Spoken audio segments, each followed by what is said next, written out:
আসসালামু আলাইকুম। আজকাল অনেকেই এই একটা ব্যাপার বলছে যে updated visa student visa rules,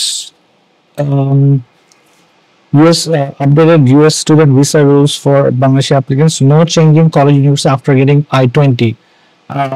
ব্যাপারটা আসলে সত্যি না। আম, হ্যাঁ, এখানে যে নতুন যে সিজিআই, আগে যে সিজিআই পোর্টালটা ছিল ওখানে DS-160 ইনফরমেশনটা চেঞ্জ করা যেত, কিন্তু নতুন যে সিজিআই না, এটা সিজিআই হচ্ছে আসলে একটা মানে প্রাইভেট ইনস্টিটিউশন। যাই হোক, এখন ইউএস এমবাসি মাইক্রোসফটের থ্রু দিয়ে আর কি অ্যাপয়েন্টমেন্ট গুলো ডিল করে।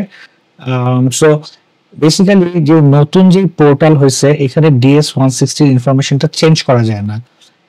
যদি চেঞ্জ করতেই হয় তাহলে অ্যাপয়েন্টমেন্টটা ক্যান্সেল করে নতুন DS-160 ইনফরমেশন দিতে হয়।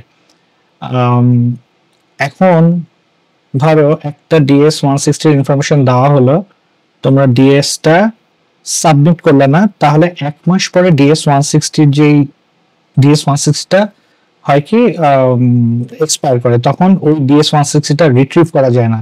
তখন তোমাকে অবশ্যই অ্যাপ্লিকেশন যেটা যে পোর্টালটাতে অ্যাপয়েন্টমেন্টটা ক্যান্সেল করে নতুন করে অ্যাপয়েন্টমেন্ট নিয়ে নতুন DS-160 ইনফরমেশন দিতে হবে। আর তোমরা যদি এভাবে করো যে DS-160টা যেটা দিয়ে DS-160 প্রথমে যখন ইন্টারভিউ ডেটটা নিলা DS-160টা একটা খুলতে হবে, ওইটা অ্যাক্টিভ রাখতে হবে। এখন অ্যাক্টিভ রাখতে গেলে বললাম যে 1 মাস পরে এক্সপায়ার করে, রাইট? বাট তোমরা যদি 1 মাস পরে, 1 মাসের ভিতরে তোমরা যদি উইকলি একবার করে লগ ইন করবা, লগ ইন করলে ওটা অ্যাক্টিভ থাকবে।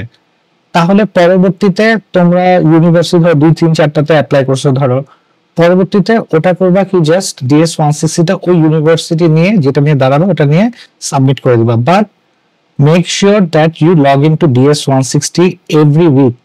Don't just go by every month, because 1 মাসে ভুলেও যেতে পারো। এভরি উইক একবার জাস্ট লগ ইন করে কিছু ইনফরমেশন আপডেট করে দিলা, কিপ ইট অ্যাক্টিভ বেসিক্যালি। এটা একটা সিনারিও। আরেকটা সিনারিও হচ্ছে গিয়ে যে ধরো তোমরা একটা ইউনিভার্সিটি DS-160 সাবমিট করে দিলা, আর ওটা পোর্টালে, অ্যাপয়েন্টমেন্ট পোর্টালে ওই একই DS-160 ইনফরমেশন আছে। এখন ধরো এর ভিতরে ইন্টারভিউর জন্য ওয়েট করতে করতে তোমরা এমন আরেকটা ইউনিভার্সিটি থেকে I-20 পেলে যেটা স্কলারশিপ বেটার, অথবা better like better for you.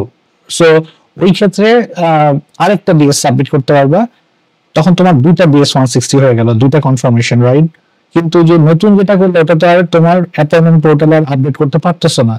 তো সেই ক্ষেত্রে যেটা করবা যে ইন্টারভিউর সময় পুরানো DS-160 নিয়ে যাবা, নতুনটা নিয়ে যাবা।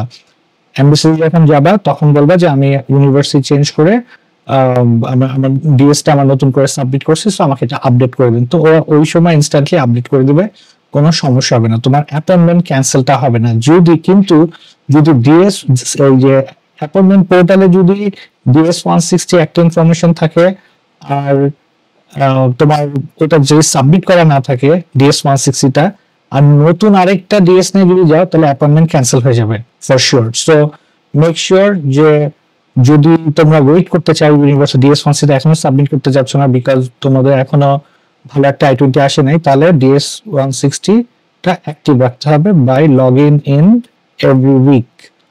আর আরেকভাবে যদি এমন যদি তোমার ধরো ডিসিশন নিয়ে নিছো ইউনিভার্সিটি নিয়ে দাঁড়া বা DS-160 সাবমিট করে দিছো, বাট পরে যদি চেঞ্জ করতে চাও তাহলে আরেকটা DS-160 সাবমিট করতে হবে।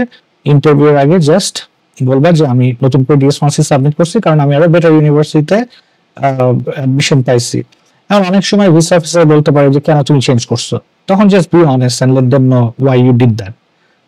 ইট will not be a problem at all. মানে ভিসার তোমার এলিজিবিলিটি মানে বেসিক্যালি ওরা যে এটার উপর বেস করে তোমাকে ডিনাই করা বা এরকম কিছু করবে না। ভয়ের একটাই ব্যাপার, সেটা হচ্ছে যে অ্যাপয়েন্টমেন্টটা ক্যান্সেল করে দেয়, সেটা তো আমি আগে এক্সপ্লেন করলাম। সো মেক শিওর যে if you follow this you shouldn't have any problem. So this is not true information. অনেকে অনেক কথা বলতেছে এখানে, আমি এখানে বলে দিচ্ছি this is a fake news. I shouldn't have said that it's fake news, but it's more than that actually. So অনেকে অনেক কিছুই বলতেছে এখানে। So hopefully this will help you out, with those students who are applying for fall or spring semester. Thank you so much for watching.